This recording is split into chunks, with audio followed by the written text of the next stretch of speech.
Arthur spent every evening sitting on his porch staring at the same patch of pavement. After a while, Sarah stopped wondering what he was looking at and began wondering why he never looked anywhere else. By her second summer in the neighborhood, Sarah had grown used to seeing Arthur sitting on his porch across the street.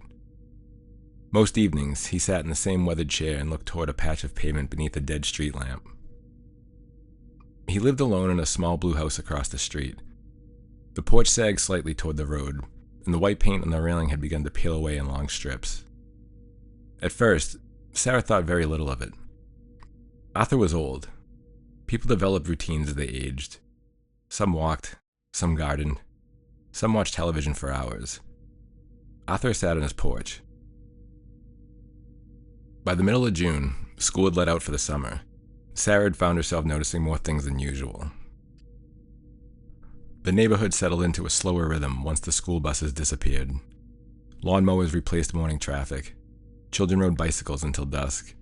Neighbors lingered outside longer in the evenings. Arthur was always there.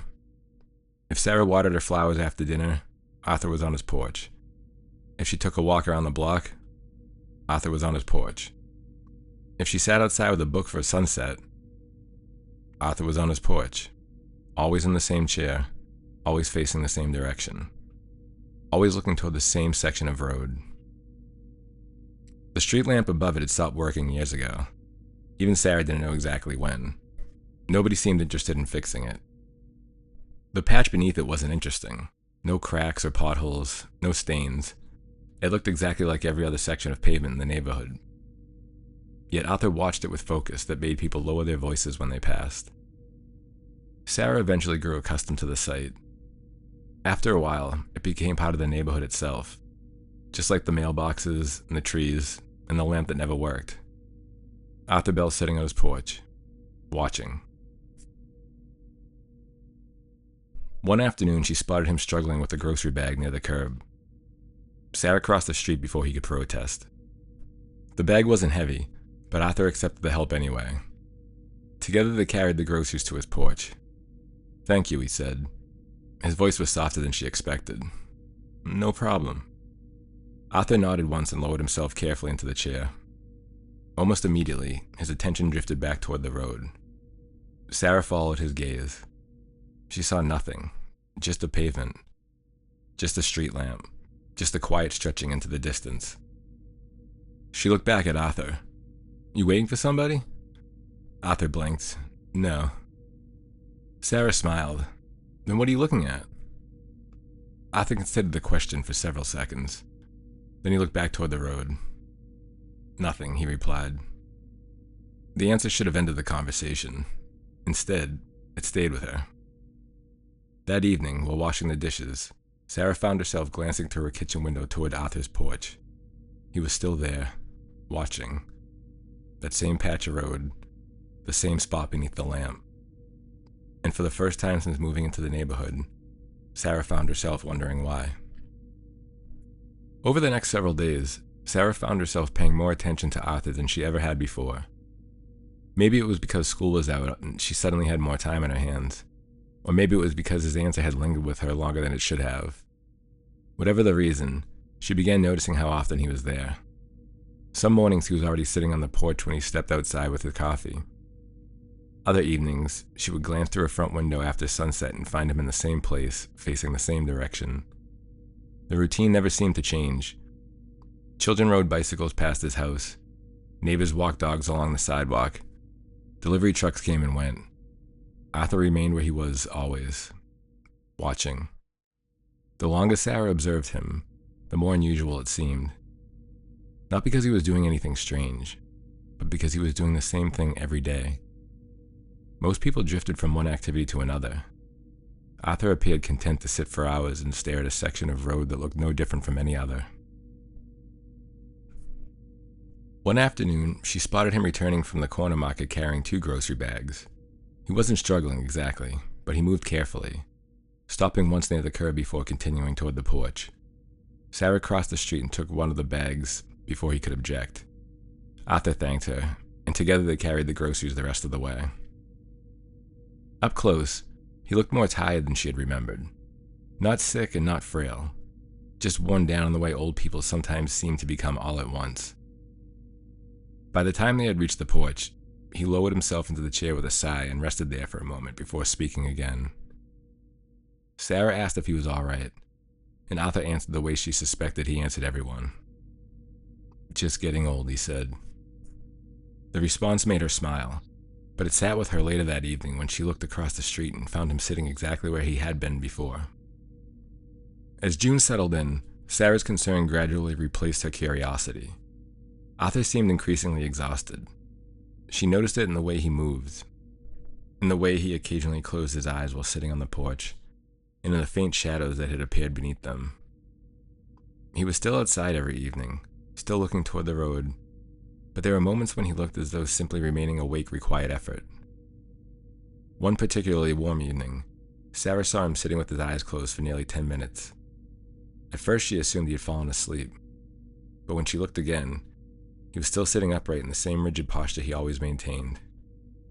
Something about it bothered her enough that she sat down the book she'd been reading and crossed the street.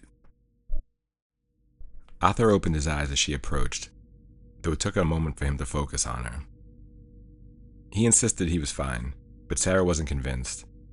For a while they sat together in silence as the neighborhood settled into the quiet stretch beneath dinner and darkness. A few porch lights had come on. Somewhere in the distance, a lawn sprinkler clicked rhythmically across a yard. Arthur eventually returned his attention to the road, and after a while, Sarah found herself looking there too. There was nothing interesting about it at all, just the street lamp and the empty pavement beneath it. Yet she found herself staring longer than usual. For a brief moment, something inside her seemed to loosen. The dozens of small thoughts that usually drifted through the back of her mind suddenly felt farther away. It wasn't dramatic enough to truly notice, more like the feeling of stepping into a quiet room after leaving a crowded one. The sensation lasted only a few seconds before disappearing completely. By itself, the moment meant nothing. What Sarah noticed instead was Arthur.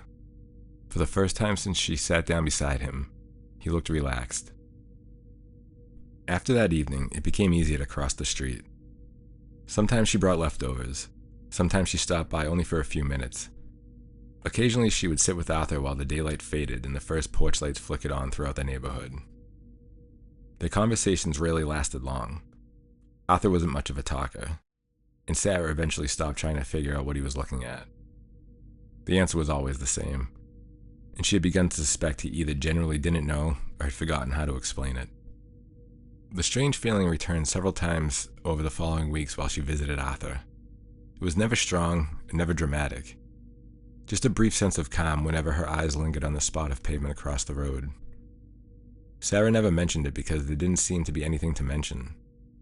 Everyone experienced odd moments from time to time. It could be a familiar smell, a sudden memory, or a feeling that disappeared before you could fully examine it. She treated it as one of those things and thought little of it. Sarah had begun to notice little differences in Arthur as well. They were subtle at first. He seemed more alert and more rested. The dark circles beneath his eyes gradually faded. His posture improved. There were evenings when she arrived expecting to find him asleep in the chair, only to discover him sitting awake and attentive, watching the road with the same quiet focus he always had. He never appeared healthier, just lighter. Sarah was happy to see it. The alternative never crossed her mind. Not then. As the summer continued, the change in Arthur was becoming difficult to ignore. Sarah wouldn't have described him as healthier. Healthier implied recovery. Whatever was happening seemed different from that. He simply appeared less burdened than he had a month earlier. The exhaustion that had once followed him everywhere was no longer as visible. He sat straighter, he smiled more often. If anything, Sarah should have been relieved. Instead, she found herself growing increasingly tired. At first she blamed the heat. Summer had settled over the neighborhood with the long humid days and restless nights. She slept with the bedroom window open, listening to distant traffic and the occasional barking dog, yet somehow never felt fully rested in the morning. Some days she woke feeling as though she'd only slept for a few hours. Oddly, she seemed to sleep best on the nights she spent sitting on Arthur's porch. The difference wasn't dramatic, just enough for her to notice. The feeling wasn't difficult to explain. She wasn't sick, she wasn't stressed, she wasn't even working. yet a faint exhaustion seemed to follow her throughout every day. It wasn't constant. Some mornings she felt perfectly normal. Other days she struggled to concentrate on a book for more than a few pages before realizing she had read the same paragraph 3 times. One evening, she caught herself staring across the street before Arthur had even come outside. The realization embarrassed her. She laughed it off and returned to watering the flowers along her front walkway. But the moment lingered. Somewhere along the way, watching Arthur had become part of her own routine. That same evening, she spent nearly an hour on his porch. The conversation was minimal, as it usually was. Arthur spoke occasionally about the neighborhood or the weather, and Sarah filled in the gaps when silence became too noticeable. Eventually, both of them settled into the comfortable quiet that had developed between them over the previous several weeks. As darkness gradually settled over the street, Sarah found her attention drifting once again toward the pavement. The feeling returned almost immediately. Not relief, more like a stillness. The endless background noise of daily life seemed to recede.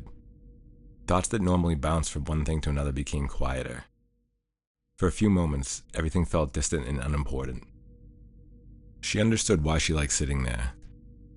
The sensation wasn't dramatic, it was peaceful. When she finally stood to leave, she found herself wishing she had stayed a little longer. That thought bothered her more than she wanted it to. For the first time, Sarah began wondering if Arthur felt it too. The next evening she crossed the street without really even thinking about it, and the evening after that she did the same. By the middle of that month, it had become routine. Neither of them acknowledged it. They didn't need to. Arthur expected her company now, and Sarah had begun expecting the quiet. The next morning began like any other. Sarah woke earlier than she wanted to and spent several minutes staring at the ceiling before finally getting out of bed. The lingering exhaustion had become familiar enough that she no longer questioned it. She made coffee, stepped onto her front porch, and glanced automatically across the street. Arthur's chair was empty. The sight barely registered. He wasn't outside every morning. Sometimes he came out later. Sometimes he remained inside until afternoon. She went back inside and continued with her day. It wasn't until the late afternoon that she began to feel uneasy. Arthur's chair remained empty. At first, she told herself she was being ridiculous. The man was in his 80s. He wasn't outside every hour of every day. There was no reason to assume anything was wrong simply because she hadn't seen him. Still, the feeling lingered. By evening, she found herself looking across the street more often than she wanted to. No lights, no movement, no Arthur.